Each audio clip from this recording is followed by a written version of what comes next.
चलो देखो क्या लिखा हुआ है। एक्चुअल हम लोग क्या कर रहे हैं, अब 3D का लास्ट चैप्टर मिसलेनियस एक्सरसाइज को सॉल्व करने जा रहा है और उसका क्वेश्चन नंबर 2 है। कह रहा है कि if L1 M1 N1 and L2 M2 N2 are the direction cosine of two mutually perpendicular lines so that the direction cosine of the line perpendicular to both the lines both of this are M1 N2 minus M2 N1, हाँ M1 N2 minus M2 N1 comma N1 L2 minus N2 L1 और comma L1 M2 minus L2 M1। पहले ये समझो कि क्या कह रहा है, दो लाइंस हैं, उनके डायरेक्शन कोसाइन दिए गए हैं और वो दो लाइंस हैं वो आपस में परपेंडिकुलर हैं, ठीक है ना। तो दो लाइंस इस तरह से मान के चलो परपेंडिकुलर दिए गए थे, यहाँ पे आपका 90 डिग्री, यहाँ पे आपका 90 डिग्री, यहाँ पे 90 डिग्री, तो दो लाइंस आपस में पहले से ही परपेंडिकुलर थे। अब इसके परपेंडिकुलर लाइन हमको देखना है, तो इसके परपेंडिकुलर लाइन क्या होगा, इस दोनों वेक्टर का क्रॉस प्रोडक्ट लेना होगा। तो हमको ऐसा वेक्टर मिलेगा जो दोनों के परपेंडिकुलर होगा। तो सबसे पहले ये बात कि जो वेक्टर हम देखते हैं, जैसे यही डायरेक्शन कोसाइन है L1 M1 N1, तो इसमें I J K जोड़ दें, इसमें भी I J K जोड़ दें, तो यही वेक्टर क्या हो जाएगा हमारा, दो लाइन का वेक्टर का मतलब डायरेक्शन कोसाइन आ जाएगा। जो दो लाइन का डायरेक्शन कोसाइन दिया है वो वेक्टर फॉर्म में कन्वर्ट हो जाएगा। और अगर हमको ऐसा वेक्टर चाहिए जो दोनों के परपेंडिकुलर हो, तो डायरेक्ट वो क्या हो जाएगा, direction of line perpendicular to both the lines कितना हो जाएगा हमारा, तो वो दिया जाता है क्रॉस प्रोडक्ट से। तो क्रॉस प्रोडक्ट कैसे लिखते हैं, I J K कैप, फिर यहाँ से L1 M1 N1, यहाँ होगा L2 M2 N2, है ना। अब क्या होगा, इसको हम ब्रेक करेंगे तो I कैप, है ना, I कैप होगा और फिर ये कहानी ख़त्म। तो M1 N2, देखना गलती करेंगे तो बता देना, M1 N2 minus N1 M2, फिर माइनस का J कैप। अब माइनस का J कैप लिखते हैं तो ये ढकेंगे इन दोनों को, तो इन दोनों को ढकेंगे तो L1 N2 minus N1 L2, फिर प्लस का K कैप और फिर ढकाएगा ये कहानी ढकेगा तो L1 M2 और माइनस M1 L2। क्या यहाँ पे समझ में आया तुम्हें?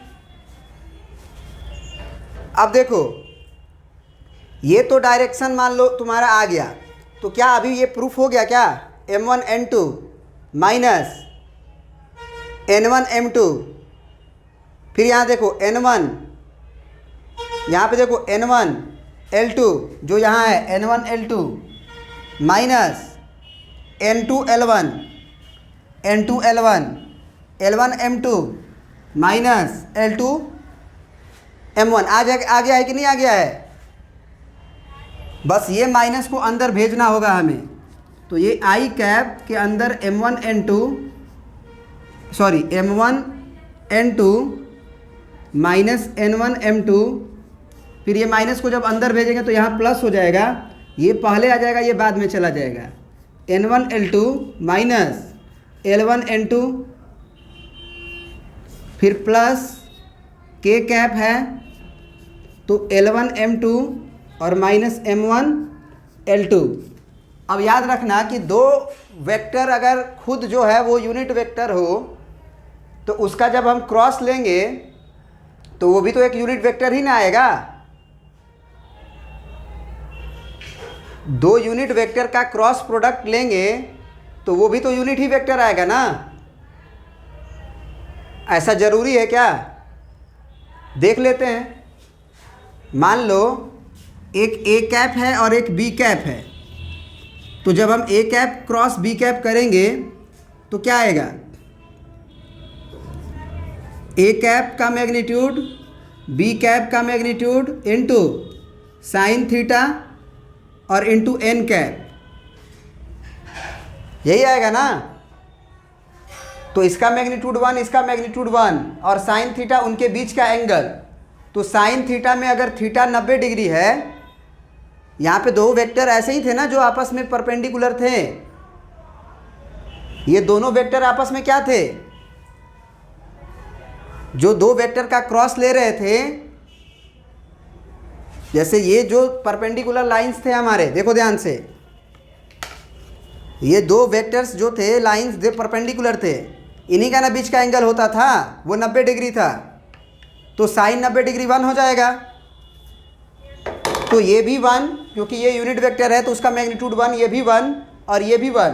तो ये जो एन कैप आएगा वो भी तो यूनिट वेक्टर ही आएगा ना। और यूनिट वेक्टर को ही तो डायरेक्शन कोसाइन कहते हैं। अगर डायरेक्शन रेशियो को अगर तुम यूनिट डायरेक्शन कोसाइन में बदल दो तो उसी के अलोंग वो यूनिट वेक्टर भी कहलाता है।